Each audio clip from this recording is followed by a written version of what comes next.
Lieu, dans ce lieu où Dieu nous accueille, chacun, chacune, comme on est. Et je vais demander, avant de commencer, je vais demander à Ariane de prier pour la célébration. Ah oui Seigneur, merci pour cette occasion que tu nous donnes de nous rassembler ensemble pour louer ton nom, pour t'adorer, pour te remercier pour tout ce que tu es, pour qui tu es, pour tout ce que tu fais pour nous aussi Seigneur. Encore ce matin, ensemble. Merci pour les frères et sœurs, Seigneur, que tu nous donnes. Seigneur, permets que nous puissions vraiment les respecter, les aimer de tout notre cœur, comme tu nous le demandes. Je pense aussi aux frères et sœurs qui ne sont pas là aujourd'hui, qui nous écouteront bientôt. Vraiment, Seigneur, je te prie que ce culte que nous allons te rendre rende gloire. Seigneur, que ce culte puisse te faire plaisir, que ton cœur soit réjoui de voir tes enfants ensemble, unis d'un même cœur, dans un même esprit. Je te prie, Seigneur, au nom de Jésus. Amen.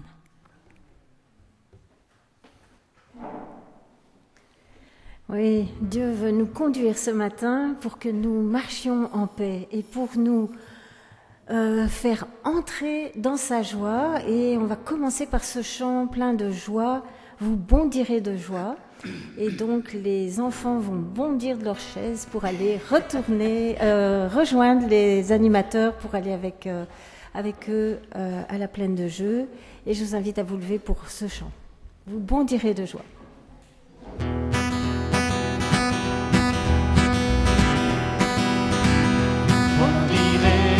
Vous marcherez en paix, montagnes et collines éclatées de joie, et la nature entière, et tous les arbres des champs battront les mains, et tous les arbres des champs battront les mains, les arbres des champs battront les mains, les arbres des champs battront les mains quand Dieu vous conduira. Vous bondirez de joie, vous marcherez en paix, montagnes et collines éclatées de joie, et la nature entière, et tous les arbres des champs battront les mains, et tous les arbres des champs battront les mains, les arbres des champs battront les mains, les arbres des champs battront les mains, quand Dieu vous conduira. Voilà, entrer dans sa joie. Alors la période de vacances est peut-être l'occasion pour plusieurs d'aller un peu plus souvent marcher, que ce soit à la mer, à la montagne ou dans les parcs des villes qui sont souvent magnifiques. Nos raisons peuvent être multiples. On voudrait aller se dépenser, se déplacer, on veut sortir de chez soi, on veut respirer, voir autre chose, admirer et profiter de la nature, sortir parfois aussi de ses pensées moroses. Alors on peut partir marcher en groupe et je pense que le groupe qui part marcher permet vraiment de bonnes discussions, de bons échanges. Et moi j'ai des terribles souvenirs de camps de jeunes où on partait en rando et on pouvait marcher et parler en même temps et admirer le paysage, enfin des tas de choses à la fois. Ou bien on peut partir marcher seul. Alors personnellement, j'aime beaucoup marcher depuis toujours, pour toutes ces différentes raisons. On n'est pas toujours animé par les mêmes raisons. Mais depuis quelques années, je me rends compte que j'aime aussi marcher seul et que j'apprécie de plus en plus ce moment. Il suffit de 2-3 tournants pour qu'un espace s'ouvre, pour que tout s'éclaircisse dans ma tête, que le tri se fait entre l'essentiel et le superficiel, Et petit à petit, je sens que je rentre en cohérence avec moi-même et que je rentre en communion avec Dieu, libérée de toute entrave et de toute distraction possible. Quelque part, je découvre que c'est ma chambre, entre guillemets, le lieu pour me retirer et méditer, mon endroit pour faire le plein. Alors, quand je suis tombée sur cette définition un peu poétique de marcher, ici d'un très beau livre de la Société biblique qui s'appelle Promesses, et je me suis dit que j'allais partager cette définition. Alors, marcher, c'est vivre dans le désir de ne pas rester sur place, se lever et se dire « je veux aller vers ce que tu me laisses voir ». Marcher. Verbe intransitif, se déplacer d'un point connu à un point inconnu, ou un point évoqué, ou un point entrevu. Et par extension, se poser dans le mouvement radieux de ce qui renouvelle. Vivre dans le désir de ne pas rester sur place. Alors ce matin, nous sommes levés dans le désir de ne pas faire du sur place. Au sens figuré, je pense, comme au sens propre. On a marché jusqu'ici, enfin peut-être pas marché, mais on s'est déplacé jusqu'ici pour se retrouver ensemble, animés sans doute par la curiosité, ou la soif de découvrir un peu plus ce que nous entrevoyons, et pour être renouvelés. Alors oui, Dieu veut nous renouveler ce matin à travers ce culte. Béni soit son nom. Béni soit ton nom quand je suis dans la provision ou que je marche solitaire. Je reconnais tes bienfaits. Béni soit ton nom. Vous pouvez vous lever.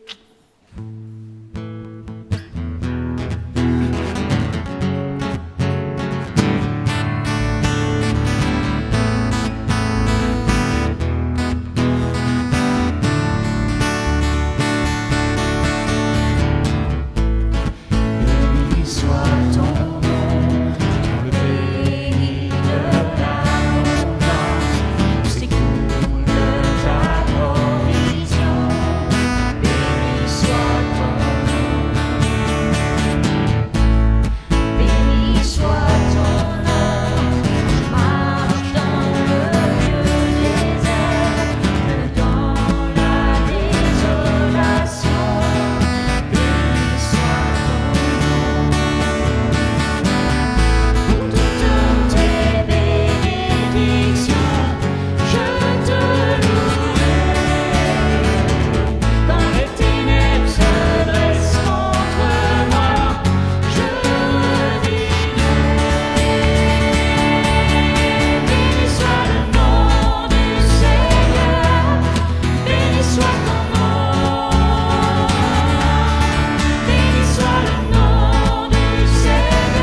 sommes peu nombreux, mais ça chante bien.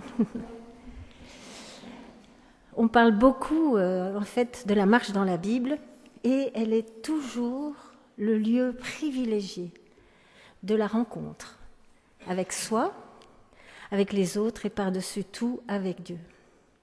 Elle est le lieu d'une double connaissance. On passe d'une marche extérieure à une marche intériorisée. En fait, nous ne sommes pas seulement des randonneurs ou des marcheurs, mais aussi des pèlerins tendus vers le but. Un pèlerin qui, malgré la pluie, la fatigue, les douleurs musculaires ou les ampoules aux pieds, rassemble toutes ses forces pour aller plus loin. Ultreia, c'est le mot d'ordre des pèlerins sur le chemin de Compostelle, mais sur d'autres. Et ce mot veut dire chaque matin, un pas de plus. Marchez pendant que vous avez de la lumière. De cette façon, la nuit ne vous surprendra pas. Celui qui marche dans la nuit ne sait pas où il va. Chaque matin, un pas de plus. Et oui, la marche est en quelque sorte l'antidote de la sédentarité. L'antidote contre le danger de la sédentarité. Danger de ne plus compter sur Dieu, mais sur ses propres forces. Danger peut-être de s'égarer ou de s'enfermer, de se cloîtrer. Danger de devenir des sédentaires du cœur. La marche, antidote de la sédentarité. Et voilà. Où en sommes-nous dans cette marche? C'est parfois bien de s'arrêter, de se poser la question. Et je vous lis ce petit texte. Et toi, où es-tu? Tu t'approches de lui et tu t'éloignes de lui, quand lui ne cesse d'être proche de toi. Tu marches, tu avances, enthousiaste, puis tu t'arrêtes, tu recules, tu hésites. Tu te révoltes, tu t'égares. Mais lui, il reste proche, disponible, aimant, fidèle. Tu crois que tu t'es perdu en chemin, tu crois que tu es perdu, mais non, tu es simplement en train de marcher et tu prends un peu peut-être le large. Mais lui, il veille sur tes pas et accompagne ta route. Ta bienveillance, ô Éternel, vaut mieux que tout ce que j'ai vu.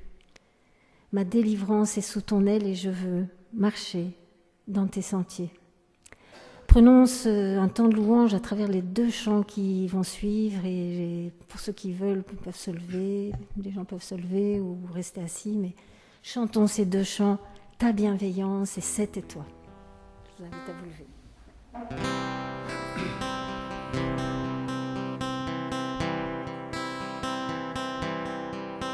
J'écouterai ce que dit Dieu, car il est droit pour qui l'écoute. Sa paix divine est sur tous ceux qui vont à lui quand vient le tour. Fidèlement je veux le suivre, je veux marcher dans ses sentiers.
étoiles, c'était toi.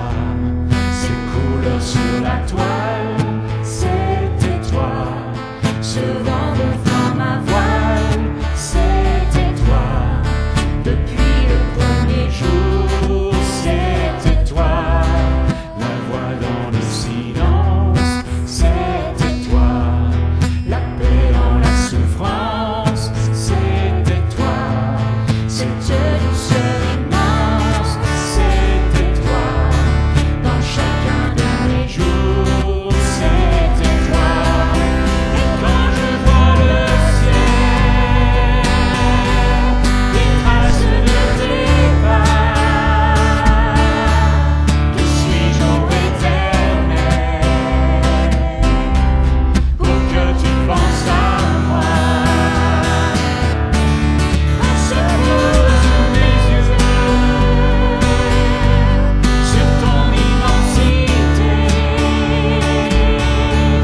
de toujours mon Dieu, j'en reste émerveillé. La création du monde, c'était toi. Le temps qui suit sa ronde, c'était toi. Cette joie qui m'inonde, c'était toi. Depuis le premier jour, c'était toi. Dans les rires d'un enfant, je te vois. Le regard d'un passant, tu es là. Dans la main qui se tend, je te vois. Si j'ouvre un peu les yeux, je l'ai là. Et quand je vois le ciel, les traces de tes pas, que suis-je au éternel pour que tu penses à moi? Quand se posent mes yeux sur ton immensité, de toujours mon Dieu,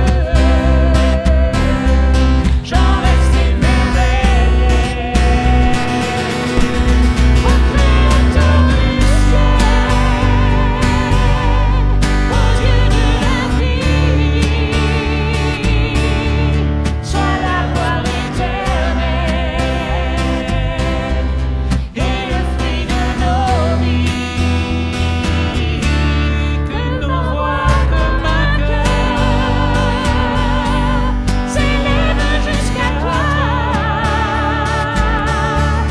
pour louer la splendeur d'un si grand Dieu que toi, pour louer la splendeur d'un si grand Dieu que toi.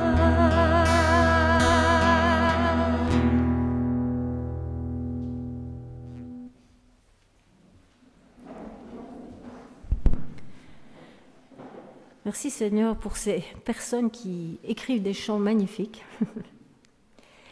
Merci Seigneur aussi parce que nous ne sommes pas seuls sur ce chemin. Et j'aime ce chant qui me rappelle toutes les traces de la présence de Dieu derrière moi et devant moi. Car on le sait bien, la route n'est pas toujours facile et on a besoin de ces rappels. On t'a fait connaître, ô homme, ce qui est bien et ce que l'Éternel demande de toi. C'est que tu pratiques la justice, que tu aimes la miséricorde et que tu marches humblement avec ton Dieu. Voilà le chemin en fait. Et Christ est venu pour tracer lui-même ce chemin par des pas empreints de justice, d'amour et d'humilité. Et nous sommes appelés dans notre quotidien, là où nous sommes, jour après jour, pas à pas, à marcher dans ces traces-là. Jésus a ouvert la voie. En se donnant sur la croix, lui, le Fils de Dieu, humblement, il s'est donné pour nous apprendre ce que c'est d'aimer jusqu'au bout. Alors la table est prête pour nous souvenir de ce sacrifice, pour nous souvenir de ce chef-d'œuvre d'amour. Tu es le chemin, la vérité et la vie. Car tout tient en l'amour que tu donnes. Tu distribues cet amour pour nous donner l'élan. Tu te donnes comme un indice pour baliser nos routes, comme du pain pour assurer nos forces, comme des lanternes pour assurer nos pas. Tu ne nous donnes pas d'autre destination que de marcher sur les traces de ta présence. L'arrivée n'est pas un lointain horizon, car sur ce chemin, nous arrivons à toi dès le premier pas. Alors pendant le chant suivant, je vais vous inviter à marcher jusqu'à la table pour prendre le pain et le vin. La table est prête. Jésus nous dit « Viens », il t'invite à sa table. Levons-nous en toute simplicité pendant le chant et vous prenez un morceau de pain et vous buvez le vin et puis vous retournez à votre place. C'est pour l'idée on ne fait pas du surplace, mais on se déplace et ensemble on se recentre vers le rappel de ce sacrifice.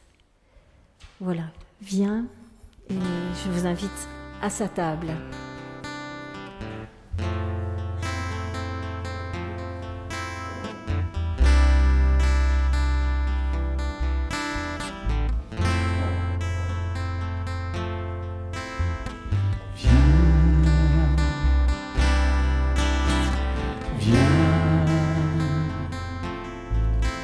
Puisqu'il t'invite à sa table et qu'il t'appelle à ses côtés, viens,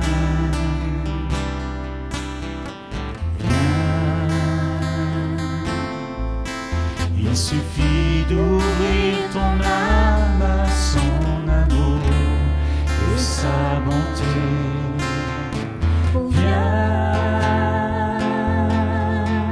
Puisque l'ombre de l'hiver est déjà loin et que le chant de son cœur est en chemin jusqu'au tien.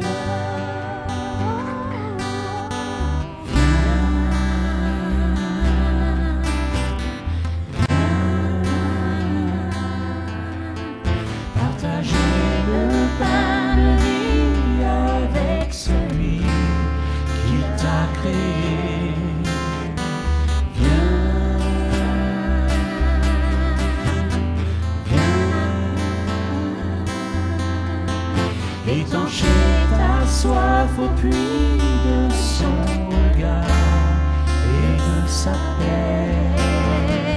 Viens, plus qu'un souffle avant que naisse l'aube. Viens, ne te perdras si tu laisses l'Esprit Saint te lire.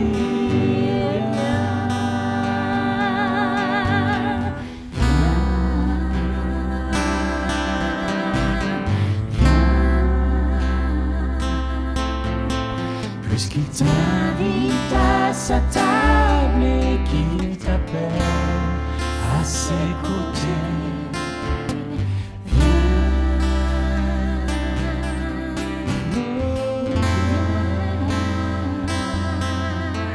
il suffit d'ouvrir ton âme à son amour et sa bonté. Viens, puisque l'ombre de l'hiver est déjà loin et que le chant de son cœur est en chemin jusqu'au tien. Viens, viens, partager le pain de vie avec celui qui t'a créé.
On va peut-être marcher jusqu'à vous pour passer.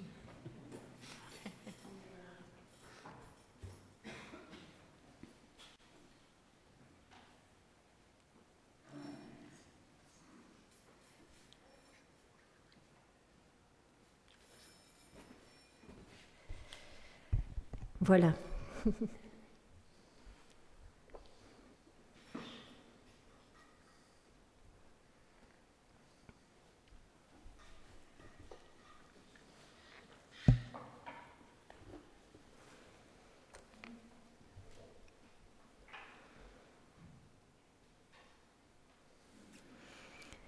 Voilà, après avoir partagé le pain et le vin, nous allons écouter maintenant Paul qui va nous mener dans la méditation qui suit. Je te laisse la place, Paul.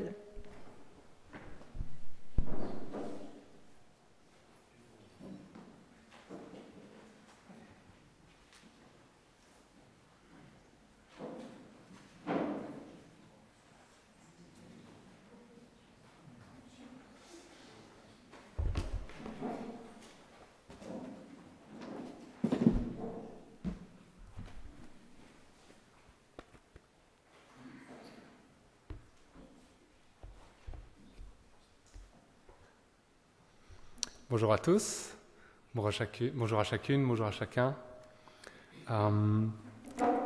Ce matin, je vais vous parler de Dieu. Je vais vous parler de notre Dieu, celui que nous avons loué par les chants, celui que nous louons dimanche après dimanche. Et avant de lui parler de lui, on va faire un petit exercice. Je vais vous montrer plusieurs images qui représentent Dieu et vous allez me dire ce que vous en pensez. Alors ça, c'est la première image. On voit un homme âgé dans les nuages. Souvent, c'est l'image qu'on a un peu de Dieu. C'est l'image populaire. Quand on parle de Dieu, c'est un vieillard dans les nuages qui gère les choses. La deuxième image que je vais montrer, c'est Jésus. Et c'est comment on le représente dans les peintures. C'est un homme blanc avec une belle barbe, des beaux cheveux, plutôt occidental. Parfois, il a des beaux abdos aussi. Et aujourd'hui, maintenant, les images ont un peu changé. Il ressemble un peu plus à ça. On a rajouté des couleurs. Il y a toutes les couleurs autour de lui aussi. Voilà, ce sont des images, mais bon, elles ont leurs limites. Elles ne sont pas tout à fait correctes. D'abord, Jésus était juif. Il a grandi en Galilée. Il était probablement beaucoup plus typé que ce qu'on a l'habitude de le représenter, avec une peau plus foncée, des cheveux différents. Je ne pense pas que Jésus faisait du sport ou quoi. On dit qu'il mangeait bien, qu'il buvait bien, mais il jeûnait beaucoup aussi, donc je ne pense pas non plus qu'il avait du poids ou quoi, mais c'est difficile de dire à quoi il ressemblait, on n'a pas de description claire. D'autres personnes se sont amusées à essayer de représenter ce qui serait le plus logique. On est arrivé jusqu'ici. Voilà, on peut s'amuser avec les représentations. Mais en fait, dans la Bible, on a des descriptions de Jésus qu'il donne de lui-même. En fait, Jésus dit « Je suis la lumière ». Jésus dit « Je suis la porte ». « Je suis le pain ». « Je suis le bon berger ». Alors, dans les images que je vous ai montrées, je vous ai parlé de Jésus, je vous ai parlé de Dieu, le Père, mais j'ai oublié une personne. J'ai oublié le Saint-Esprit. C'est vrai qu'on l'oublie toujours un peu. Et comment est-ce qu'on le représente ? On parle parfois d'un vent, d'un feu, on peut parler d'une colombe, on parle des langues de feu. On le voit dans les peintures, etc. Mais il est souvent oublié. Dans nos représentations, on ne le représente pas. Et dans notre imaginaire, en fait, on ne pense pas forcément à lui. Même dans nos prières, parfois même dans les cultes, on oublie qu'il est là. Bon, ça dépend bien sûr d'une communauté à une autre. Parfois, il n'y a que lui. Voilà, c'est aussi quelque chose qui peut arriver.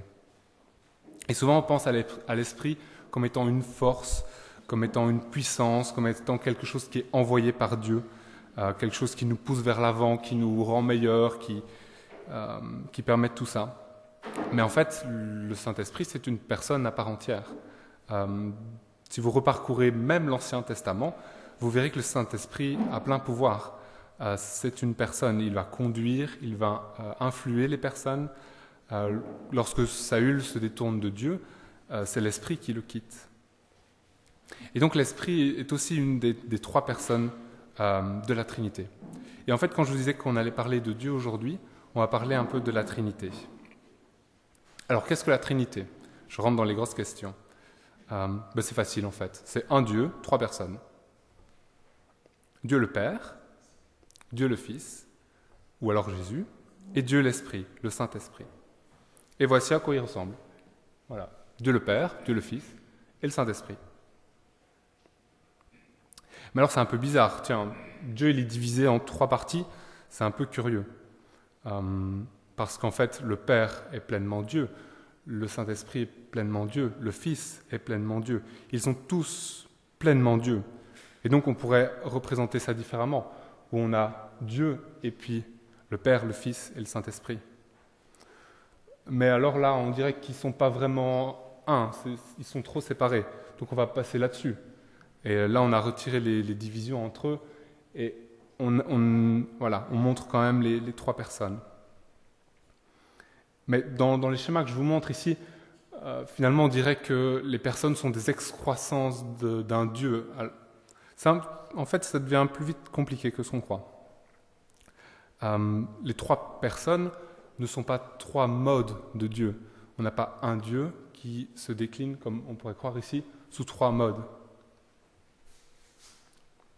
Alors, un autre schéma qui est encore un peu plus clair, c'est celui-ci. Alors là, on a clairement le Père à gauche, le Fils à droite, le Saint-Esprit en bas. Et ils sont tous Dieu, comme vous voyez au milieu. Et ils ne sont pas, le Père n'est pas le Fils, c'est important, le Fils n'est pas le Saint-Esprit, et le Saint-Esprit n'est pas le Père. Mais en fait, moi, dans ce schéma, j'ai un peu du mal parce que là, je vois 4 dieux. Alors qu'on m'avait dit qu'ils étaient 3, enfin, je ne sais plus trop. L'avantage du schéma, c'est qu'il montre bien que les personnes sont différentes, mais voilà. Enfin, vous avez compris qu'en fait, la Trinité, c'est pas si simple. Je vais vous passer les détails, mais ça fait 2000 ans qu'on débat là-dessus. Et en fait, il y a plein de personnes qui ont imaginé plein de méthodes de parler de la Trinité. On a aussi des belles métaphores, des comparaisons. On va parfois le comparer à l'eau, qui aurait 3 états, solide, gazeux, liquide. Il y a plein de comparaisons possibles. Mais en fait, chaque schéma, chaque comparaison, tout cela, ça a ses limites. Et en fait, un verset que j'aime beaucoup dans Ésaïe, « À qui me comparez-vous pour que je lui ressemble ?» dit le Saint.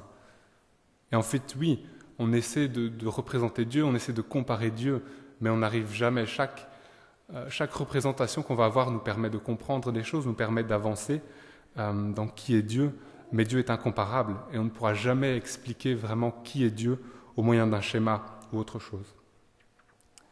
Donc vous avez compris, ce matin, on ne va pas essayer de trouver le schéma parfait pour représenter Dieu. Nous n'aurons pas non plus le temps de résoudre les débats qui datent de longtemps. En fait, ça nous dépasse. Mais alors, il faut être équilibré dans ça. Il ne faut pas penser que c'est complètement hors de portée et que ça nous dépasse tellement qu'on ne doit pas en parler. On ne peut pas l'expliquer, mais on peut quand même l'appréhender, on peut quand même un peu sentir ce que c'est. C'est une réalité qui est là et qui nous parle.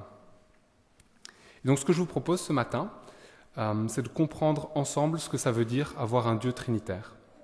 Pourquoi est-ce que c'est si important que Dieu soit trinitaire et qu'est-ce que ça nous apporte ? Je vais commencer la lecture de ce matin et je n'ai pas été chercher très loin. J'ai ouvert ma Bible au chapitre 1, au verset 1 du premier livre, la Genèse. Et je commence ici. Au commencement, Dieu créa les cieux et la terre. La terre était informe et vide. Il y avait des ténèbres à la surface de l'abîme, et l'Esprit de Dieu se mouvait au-dessus des eaux. Dieu dit, « Que la lumière soit », et la lumière fut. Je passe quelques versets.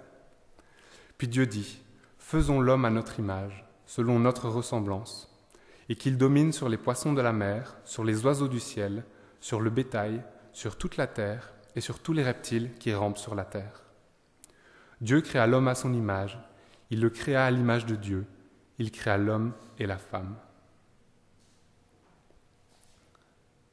Et en fait, dès le début de la Bible, il est question de la Trinité. Dans les 3 premiers versets, on a les 3 personnes. Et au verset 26, il est question de nous, et il est dit « Faisons l'homme à notre image, selon notre ressemblance ». Et en fait, dans la langue française, on a le « nous » majestueux. Mais en hébreu, ce n'est pas le cas. Ça n'existe pas. Donc en fait, quand on lit le « nous » ici, on pourrait comprendre que Dieu est multiple. Et puis Dieu crée l'humain, homme et femme. Il crée des êtres distincts. Pourquoi cette différence si on est à sa ressemblance ? Dès le départ, Dieu instaure la diversité. Dieu crée l'autre. Mais le but de l'homme, de Dieu, n'est pas que l'homme se diversifie davantage, que l'homme devienne de plus en plus divers. Non, il veut que l'homme soit uni comme lui. Il va inviter l'homme et la femme à s'unir pour reformer un, comme lui est un. Donc je reviens sur les versets juste avant. Je vous ai dit que ça parlait d'un Dieu qui était trinitaire. Et donc forcément on voit Dieu le Père, Dieu le Créateur. Et après il est question de son esprit au verset 2.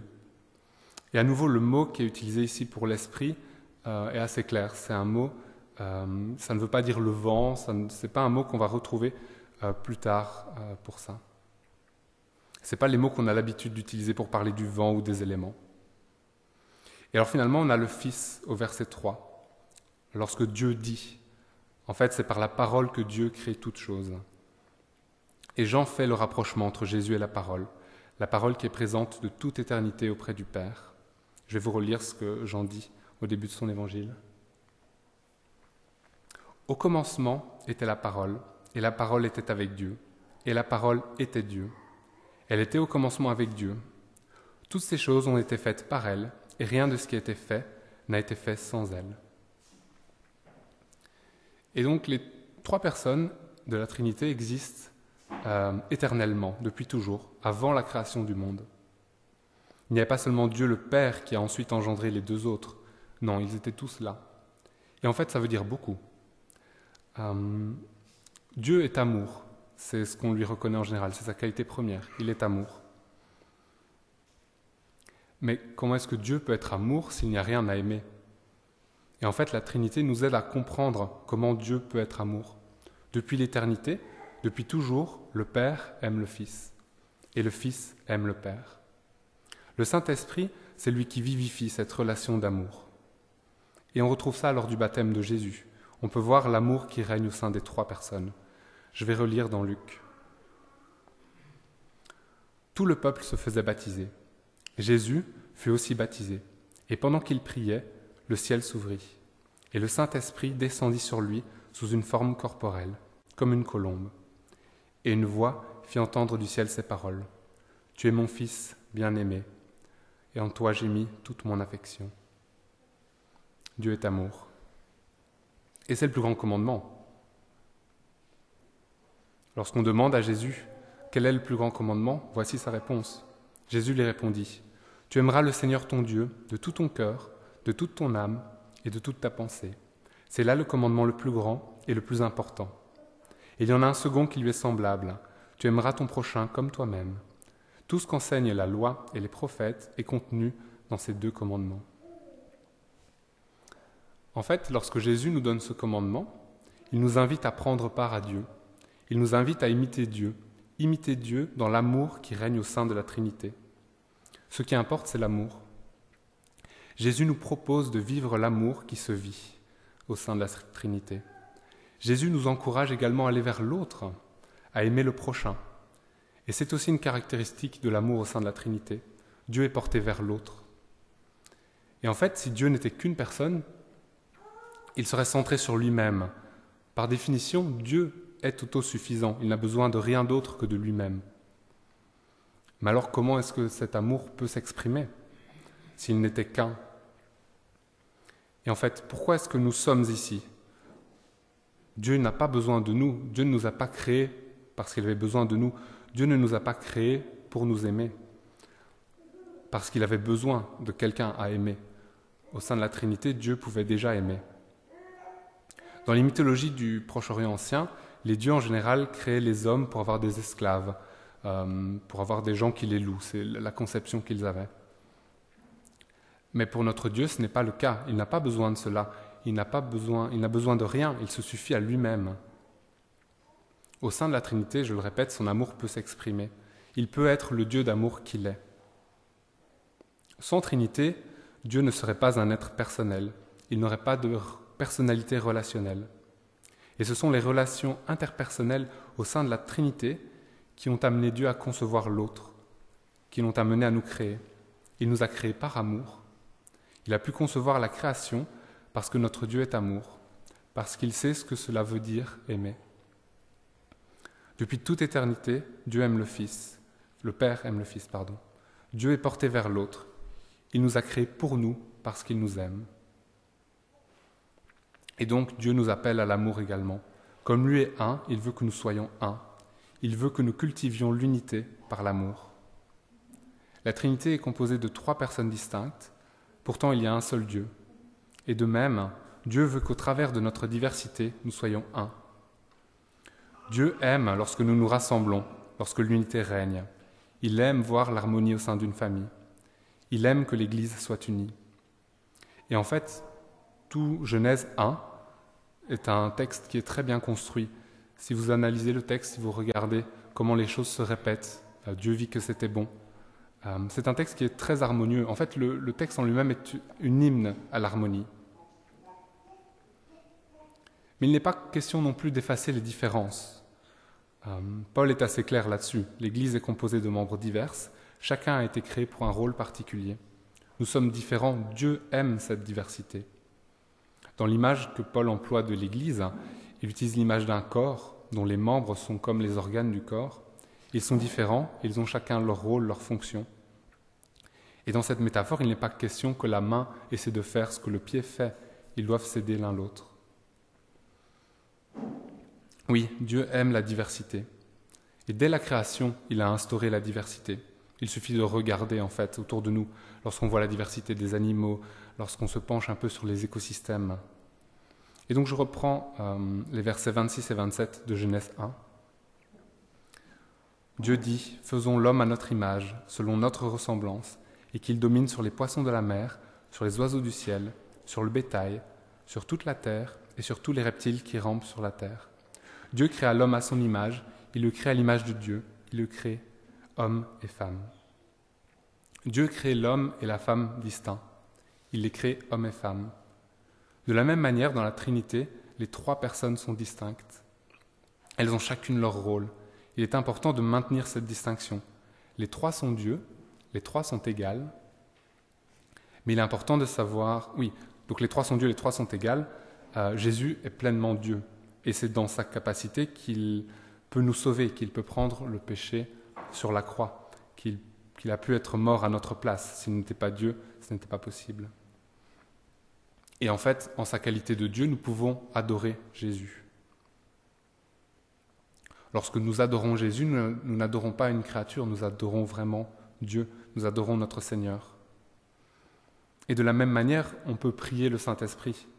Il n'y a pas moins de puissance, moins de force, il n'est pas juste quelque chose envoyé par le Père et le Fils, non, il est Dieu. Et oui, les personnes restent distinctes. C'est le Père qui envoie le Fils pour sauver le monde. Et ensuite, ils envoient l'Esprit pour nous et pour nous guider dans notre vie. Dieu le Père a conçu le plan de rédemption et a envoyé son Fils dans le monde. Le Fils a obéi au Père et accompli la rédemption pour nous. Dieu le Père n'est pas mort pour nos péchés, ni Dieu le Saint-Esprit. Ouais, le Saint-Esprit n'est pas mort. C'est le Fils qui a accompli cette œuvre particulière. Et après que Jésus soit monté au ciel, le Saint-Esprit est envoyé par le Père et le Fils. Il y a autorité du Père sur le Fils. Mais cela ne veut pas dire qu'il y en ait un plus important que l'autre, il n'y a pas un qui a plus de valeur que l'autre. Les deux sont pleinement Dieu. Et cela ne veut pas dire que dans la relation Père-Fils qu'il existe dans la Trinité, le Père écraserait le Fils. Bien au contraire, c'est l'amour parfait qui règne entre eux. L'autorité n'est pas opposée à l'amour. Alors en conclusion, on peut retenir plusieurs choses ce matin. Alors premièrement, il y a un seul Dieu. C'est quand même important de le rappeler. Les trois personnes sont pleinement Dieu. Cela veut dire que vous pouvez adorer et prier chacune des personnes sans tomber dans l'idolâtrie ou dans une adoration d'une créature. Et les prières que vous faites sont tout aussi efficaces si vous les faites à quelques personnes, si vous le faites à Jésus ou au Saint-Esprit plutôt qu'au Père. Et Dieu est trois personnes distinctes. Et vous pouvez par exemple marquer cette distinction dans votre prière en vous adressant successivement à l'une et puis l'autre personne. Elles ont chacune un rôle différent dans le plan de rédemption de Dieu, et c'est important. Mais ce que j'aimerais que vous reteniez aujourd'hui, c'est que Dieu est amour.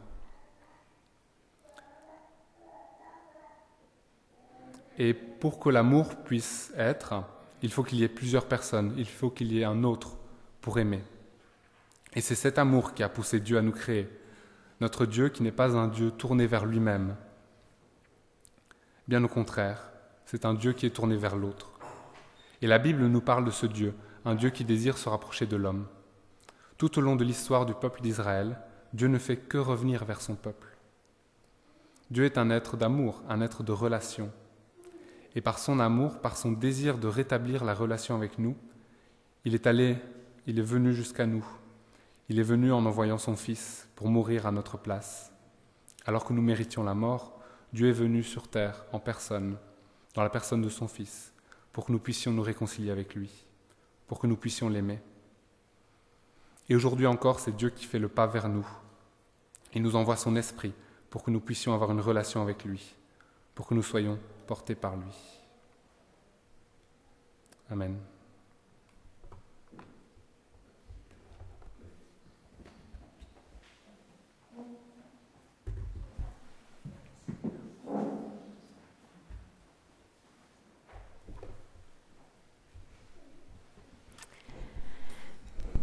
Nous ne sommes vraiment pas seuls dans cette marche, puisque nous avons un Dieu qui est multiple, qui est trois, et il nous accompagne sur cette route. Merci beaucoup à Paul, et je vais laisser la place à Pierre pour les annonces concernant la communauté.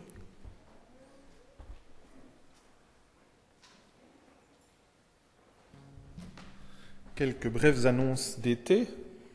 Tout d'abord, Benoît a eu la gentillesse de nous ramener le Cell News du deuxième trimestre. Il est à votre disposition à l'entrée. J'ai eu l'occasion de visiter l'église de Mulhouse aussi, où se fait le lien fraternel. Et j'ai donc amené quelques exemplaires en plus que d'habitude. Donc vous pouvez vous servir de magazine aussi à l'entrée.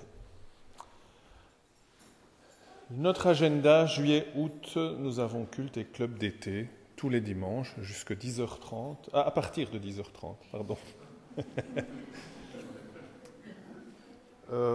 Réunion de prière, en vrai, vous savez que d'habitude on fait ça en Zoom un jeudi par mois, 2 jeudis par mois, et cet été on va faire un seul moment de prière, on en a fait un au mois de juillet, mais en vrai, en présentiel, comme on dit depuis de l'année 2020. Jeudi 22 août, réunion de prière en présentiel à Woluwe-Saint-Lambert. C'est chez Joël qui se trouve là-bas tout au bout. Donc si vous cherchez l'adresse, il faut vous adresser chez Joël. Dimanche 8 septembre, c'est le culte de rentrée.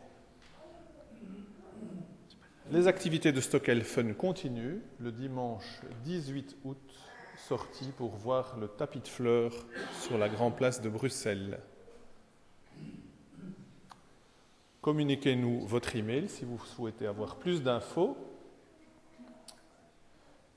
Et Lydia est déjà parmi nous et de retour et au travail depuis vendredi. Audrey est sur la route pour rentrer et redémarre ses activités demain. Et on va vous préparer bien sûr plein de choses pour la rentrée. Voilà. Les activités que nous soutenons. Bon dimanche.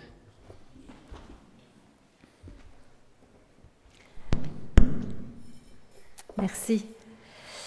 Alors, petite citation sous forme de clin d'œil.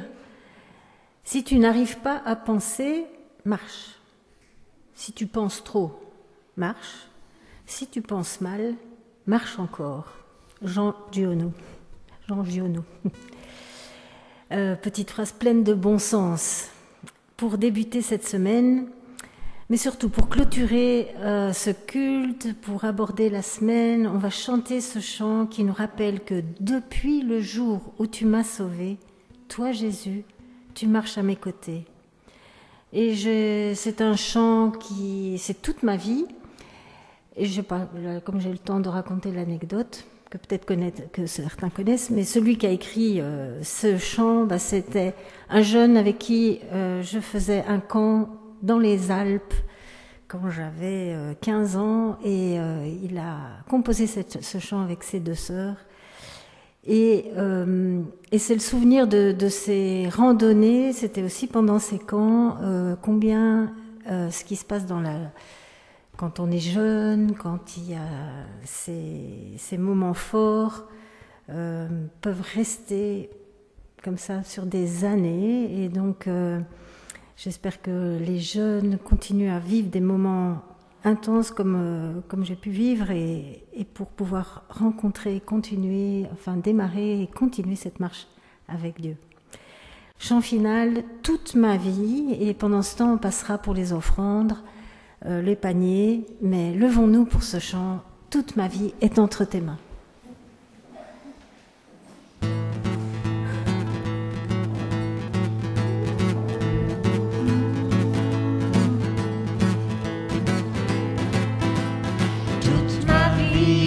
Entre tes mains, toute ma vie est entre tes mains.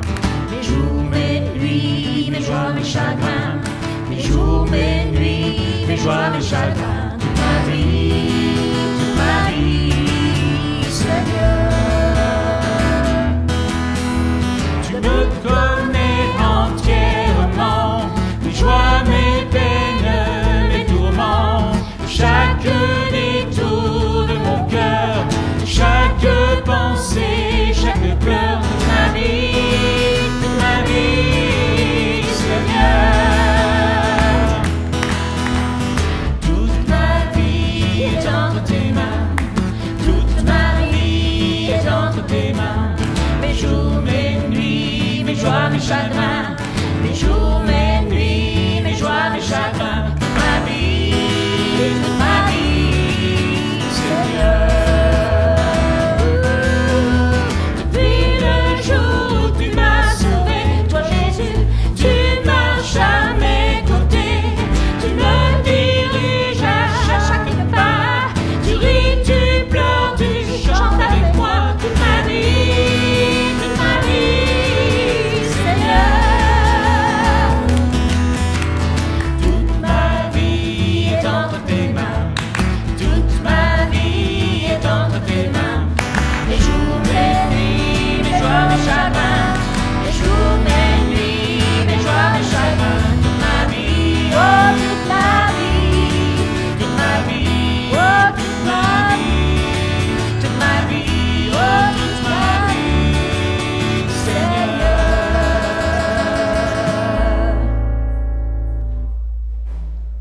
Amen, bon dimanche.